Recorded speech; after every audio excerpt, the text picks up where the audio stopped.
أعوذ بالله من الشيطان اللعين الرجيم. بسم الله الرحمن الرحيم. الحمد لله رب العالمين. اللهم صل وسلم وزد وبارك على صاحب دعوة النبوية والثولة الحيدرية والعصمة الفاطمية والحلم الحسنية والشجاعة الحسينية والعبادة السجادية والمعاصر الباقرية والعصر الجعفرية والعلوم القاذمية والحجج الرذوية والجود التقوية والنقاوة النقوية والحيبة العسقرية والغيبة الإلهية. يا قائم بالحق يا صائب العصر والزمان.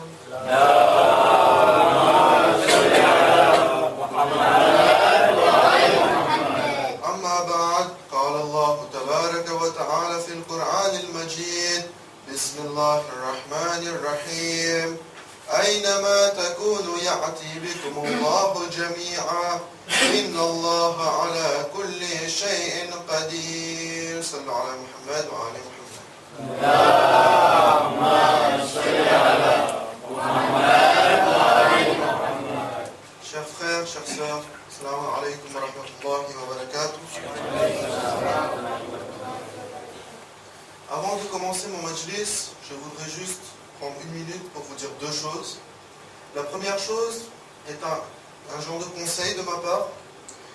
Ces majlis-là, nous ne devons pas les considérer par exemple comme une tradition, c'est-à-dire que depuis des générations, Mahe Muharram arrive, nous faisons des majlis juste pour venir s'asseoir dans le majlis et partir ensuite sans rien acquérir, juste écouter et partir.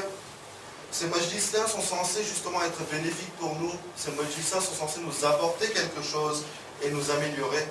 Comme Imam Ali alayhi salam qui a dit: et dans la perdition, celui dont les 2 jours sont identiques. Et bien sûr, je ne parle pas de celui dont le lendemain est encore pire que le jour d'aujourd'hui. Mais Imam Ali alayhi salam dit: celui qui est sur le droit chemin, son lendemain, le jour suivant, est toujours meilleur que le jour qu'il a passé aujourd'hui. Donc nous devons toujours nous améliorer constamment de jour en jour pour justement atteindre des summums au niveau justement de la foi et du taqwa.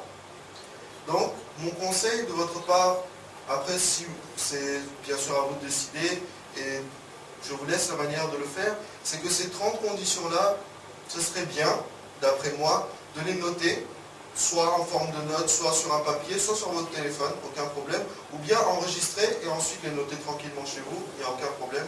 Mais d'après moi, ce serait une bonne chose d'avoir ces 30 conditions constamment sous ses yeux et justement voir lesquelles j'ai déjà remplies, lesquelles il me reste à remplir pour justement après pouvoir me dire: à ce moment-là, je suis prêt à adhérer à la société d'Imam Zamana car je suis prêt à dire oui à ces 30 conditions.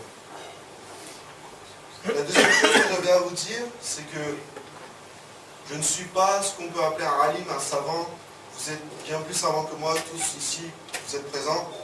Donc, si dans mon majlis, vous constatez quelque chose qui vous semble peut-être une erreur ou bien qui vous semble quelque chose qui n'est pas clair, bien sûr, je suis à votre disposition, vous pouvez venir me demander, vous pouvez venir bien sûr apporter des critiques sur ce que j'ai dit. C'est possible, l'erreur est humaine, nous le savons, et je suis le premier, je sais très bien que je peux faire des erreurs, et j'en fais d'ailleurs. Donc je compte sur vous justement pour apporter des précisions, pour justement pouvoir m'améliorer et vous apporter plus d'éclaircissement. Muhammad wa Ali Muhammad salawat.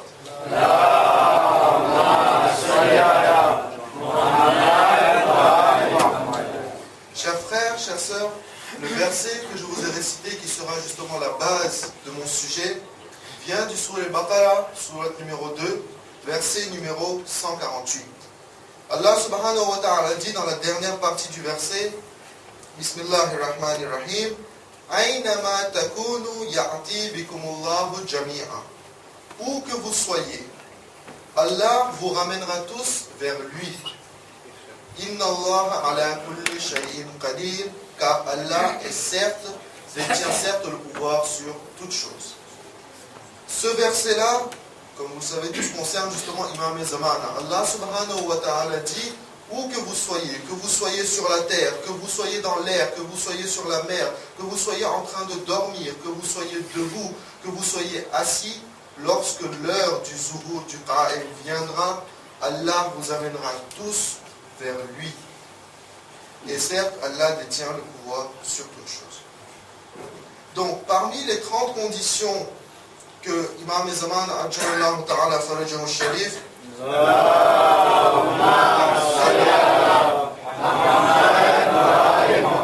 nous imposera lorsque nous irons vers lui et que nous dirons: oh Imam, nous voulons faire partie de votre société, nous voulons faire partie de vos adhérents, de vos partisans. Les deux premières conditions qui sont conjointes sont: Imam Zamana nous dira: tu veux faire partie de ma société, eh bien accepte ces 30 conditions. Voici les deux premières. Ton bagage avec moi sera deux choses. Quand nous partons au voyage, qu'est-ce que nous apportons comme bagage? Nous réfléchissons quelques jours avant. Nous nous disons: il me faudra des pyjamas pour dormir. Ensuite, je vais en voyage d'affaires, il me faudra des chemises puisque je vais faire des réunions. S'il fait trop chaud, je vais porter des manches courtes plutôt que des manches longues. S'il fait froid, je vais porter des manches longues et puis des vestes avec. Nous faisons tout un planning concernant notre bagage. Imam Zamana, qu'est-ce qu'il va nous demander comme bagage? Va-t-il nous demander du matériel?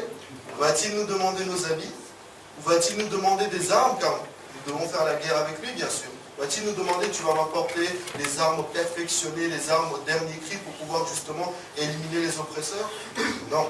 Imam Zamana dira: tu veux adhérer à ma société, ton bagage avec moi sera Amr bil Ma'ruf et Nahi anil Munkar. Imam Zamana dira: voilà ce que sera ton bagage avec moi. Nous savons très bien, et nous l'apprenons aux enfants, que nous comparons l'islam à un arbre. Un arbre dont les racines sont au nombre de 5, usul ad-din, c'est-à-dire tawhid, adalat, nubuwat, imamat et qiyam.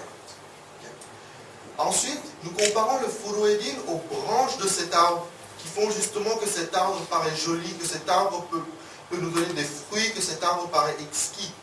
Et ces 10 branches-là sont au nombre de 10, bien sûr, les furu'id-din. Et dans ce furu'id-din, le 7e et le 8e sont justement Amr bil Ma'ruf et Nahi anil Munkar. Cela veut dire quoi? Imam Zamana nous dira: ton bagage sera ces deux choses-là. Cela veut dire que lorsque nous irons vers Imam ne nous dira pas: tu essayeras de faire ou tu t'entraîneras à faire. Non. Imam dira: ton bagage sera. C'est-à-dire que tu dois déjà être habitué à le faire.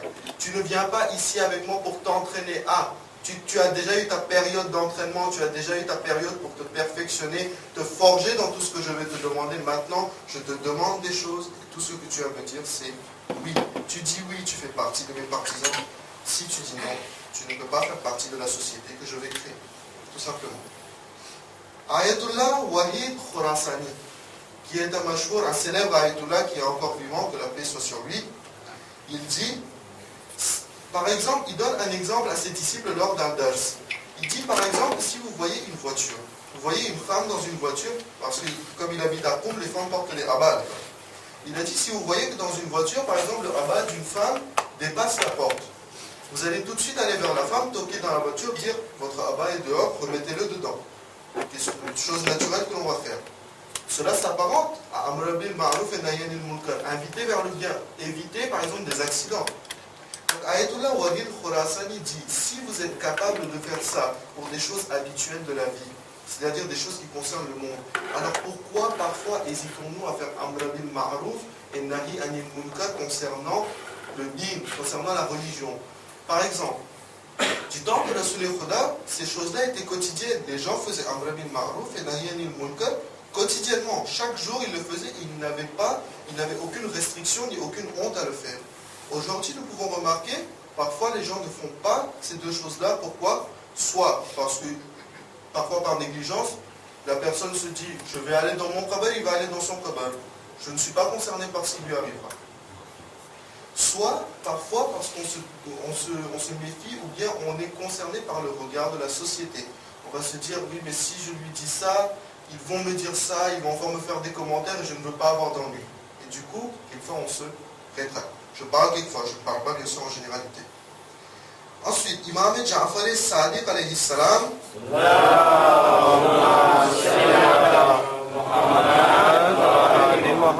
parle de l'importance de ces deux concepts. Pourquoi il est important? Pourquoi Imam Zamana, finalement, Amr bil Ma'ruf et Nahy anil Munkar faisant partie du Furu'idin, ces deux choses-là sont wajib. Alors pourquoi Imam Zamana a inclus ça dans ces conditions? Imam Sadiq alayhi salam dit que le Rasul Khuda a dit que si une communauté arrête de faire Amr bil Ma'ruf et Nahy anil Munkar, alors Allah subhanahu wa ta'ala leur déclare la guerre. Ce n'est pas nous qui déclarons la guerre à Allah, même ça c'est aussi grave, mais c'est Allah subhanahu wa ta'ala qui déclare la guerre à une société qui arrête de faire Amr bil Ma'ruf, arrêter d'inviter vers le bien et arrêter de faire Nahy anil Munkar, c'est-à-dire éloigner du mal. Pour illustrer justement ces deux conditions-là et dans le temps qui m'est imparti, je vais vous réciter une petite histoire qui va justement montrer la manière aussi de faire Amr bil Ma'ruf et Nahy anil Munkar. Car c'est bien de le faire, mais il y a bien sûr des manières en rapport justement à la personne. Par exemple, si une personne fait un péché en secret, en privé, il ne nous est pas autorisé d'aller lui dire d'arrêter ce péché-là en public. Car nous savons très bien qu'Allah, une des qualités de Khuda subhanahu wa ta'ala, il est sattarul uyub, c'est-à-dire il cache les défauts des gens. Nous n'avons pas le droit de dévoiler ces défauts-là devant le monde entier. Donc si une personne fait un guna en secret, le Amr bil Ma'ruf et le Nahy anil Munkar se fait en privé.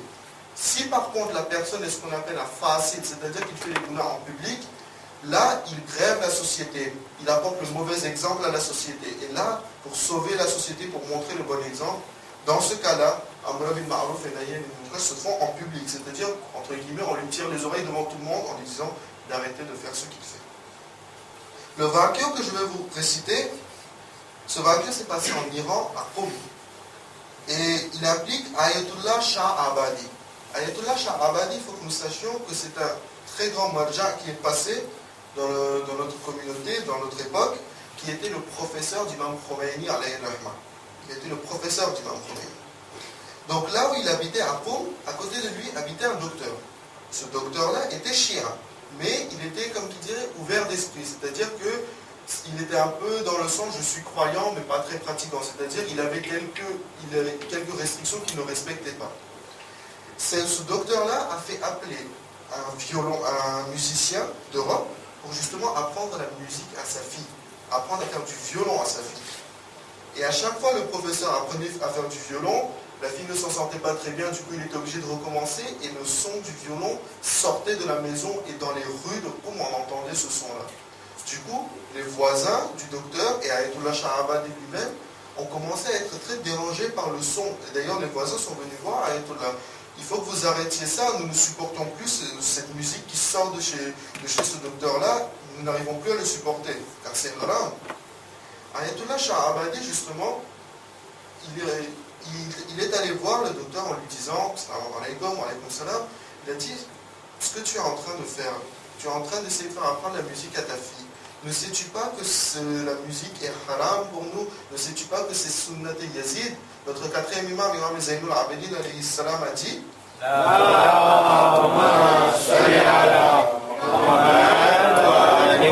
a dit qu'il y a trois choses chez un de nos croyants qui font qu'on voit la tête de Yazid dans sa tête. Il y a trois choses: jouer aux échecs, écouter de la musique et boire de l'alcool. Nous voyons Yazid en lui lorsqu'il fait ces trois actes-là.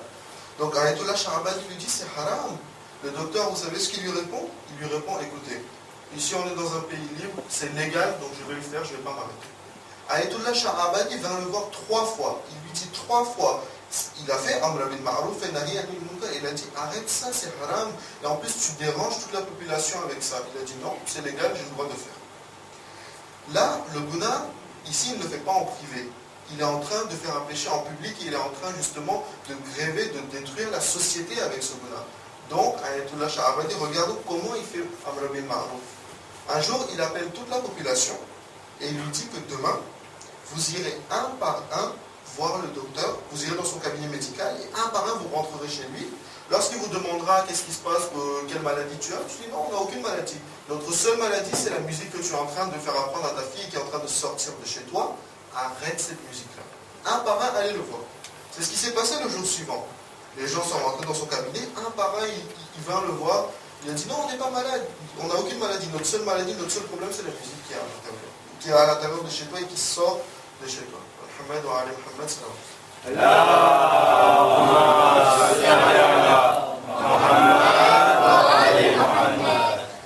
Donc, à un moment, il y a eu 10 personnes, 20 personnes, 30 personnes. À un moment, le docteur n'en pouvait plus, il est allé voir Ayatollah Shah Abadi. Il lui a dit, franchement, je m'attendais à tout, je m'attendais à ce que vous posiez plainte contre moi, que vous fassiez un procès, mais je ne m'attendais pas à ça de votre part. Je ne m'attendais pas à ce que vous utilisiez ce stratagème-là pour nous faire comprendre justement. C'est la réponse d'Ayatollah Shah Abadi qui est à retenir. Ayatollah répond, il n'y a aucune vraie justice à part celle de l'imam. Même moi, la justice que je fais régner, ou bien le Amr bil Ma'ruf que je fais, ce n'est pas comparable à ce que va faire Imam Zaman. Sa justice est inégalable. Cependant, Amr bil Ma'ruf et Nahi Anil Munkar sont les deux plus grandes armes qui ont été léguées par Imam pendant le Ghaibat pour remettre la société sur le droit chemin. Ces deux choses-là sont des armes, sont des atouts qui ont été légués par Imam, et pas que par Imam Zaman, depuis Rasul al-Khuda qui ont été légués, depuis que l'islam est venu sur son grand jour, ces deux armes nous ont été léguées justement pour remettre la société sur le droit chemin, pour remettre tous les croyants et les musulmans sur le droit chemin. Nous avons vu Imam Sadiq, nous avons vu Ayatollah Wahid Khorasani. Ce sont des chiites musulmans, les imams qui ont narré ces hadiths-là.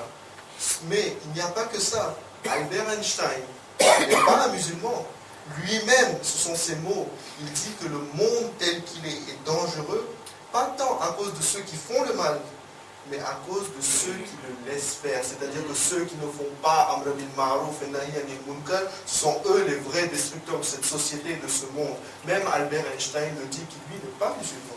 Donc nous voyons bien pourquoi Imam nous demande justement cela. Tu feras Amr bil Ma'ruf, tu feras Nahi Anil Munkar. Muhammad wa ali Muhammad salawat.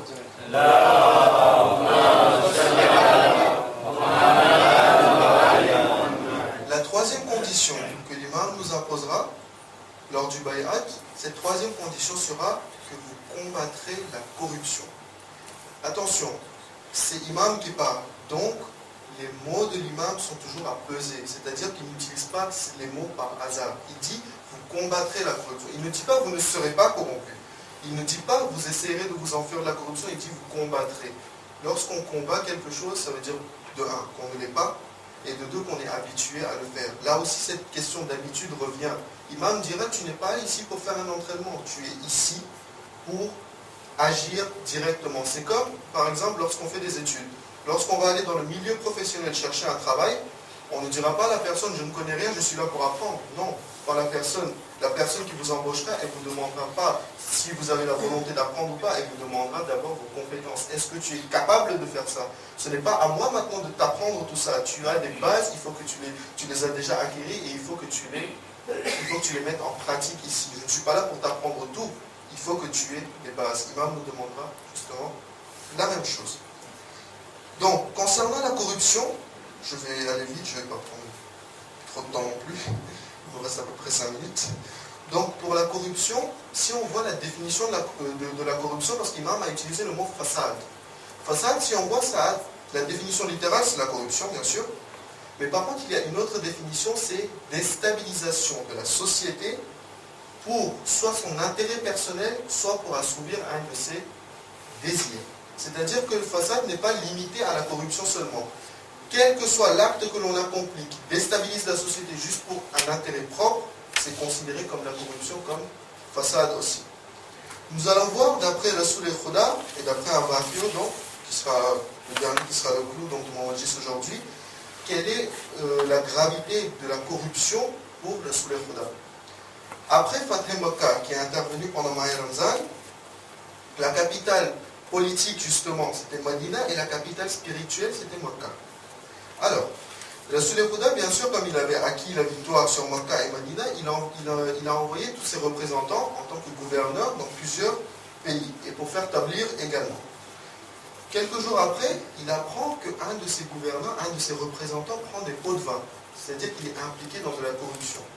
Aussitôt, Rasul al-Khuda le fait appeler, il revient et il dit « Tu es destitué de ton poste, je te destitue de ton poste ». il ne comprend pas, il dit, Ya Rasulallah, mais qu'est-ce que j'ai fait? Il a dit, j'ai entendu que tu as pris des pots de vin. Vous savez ce qu'il lui a répondu? Il a dit, Ya Rasulallah, astaghfirullah. Moi, des pots de vin? Non, c'était seulement des cadeaux. Rasulallah a dit devant son représentant, mais avant, dans un hadith, il a dit que la malédiction soit sur celui qui prend le pot de vin, sur celui qui donne le pot de vin, et sur celui qui agit en tant qu'intermédiaire pour connecter les deux personnes. La gravité, justement, de la corruption d'après le Sulaiman. Et le pot de vin n'est qu'une facette, bien sûr, comme je vous l'ai dit. Donc, finalement, le Sulaiman, il a dit déjà, d'accord, tu dis que c'est un cadeau? Ok. Il a dit déjà, pour l'instant, je te destitue. Mais, je te remettrai dans tes fonctions après 6 mois, si les personnes qui t'ont donné des soi-disant cadeaux continuent à te les donner. Il a dit, Ya Rasulallah, ça ce n'est pas possible. Il me donnait des cadeaux tant que j'étais sur le gouvernement, tant que j'étais gouverneur. Il a dit, eh bien, les cadeaux qu'il te donne parce que tu es gouverneur, ça s'appelle tout simplement des pots de vin, c'est de la corruption, et pour cela, je te destitue de ton poste. Muhammad wa ali Muhammad salawat.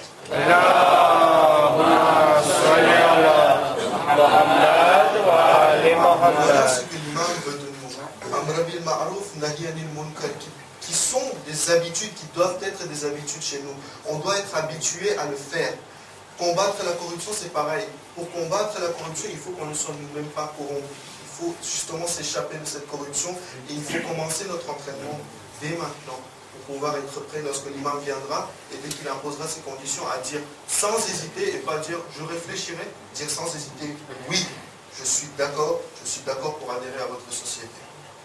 Donc pour finir mon majlis comme hier, bien sûr, le petit cadeau, un des hadiths de Imam Zamana, on a parlé d'Amr bil Ma'ruf aujourd'hui, je ferai une sorte d'Amr bil Ma'ruf aussi. Imam Zaman, Ajalallahu Ta'ala Farajahu Sharif dit, Bihar al-Anwar, volume 55, page 16. Le hadith est très strict. Imam Zamana dit et maudit, la'nat, il dit la'nat, et maudit celui qui retarde intentionnellement la prière de l'aube jusqu'à ce que les étoiles deviennent invisibles. Celui qui se réveille pour namazer Subo, qui entend son alarme, qui éteint son alarme et dit on a encore le temps, et qui fait le namaz quand il reste par exemple 5 ou 10 minutes, lorsque le ciel est devenu clair, lorsque les étoiles ne sont plus visibles, l'imam dit celui qui fait ça intentionnellement, que ma malédiction soit sur lui. Je fais l'arnaque sur ce genre de personnes qui font namaz et Subo, qui ne font pas qaza, mais ils le font au dernier moment et intentionnellement. Voilà ce que l'imam dit. سيعلم الذين ظلموا أي منقلب ينقلبون فمحمد وآل محمد اللهم صل على محمد وآل محمد.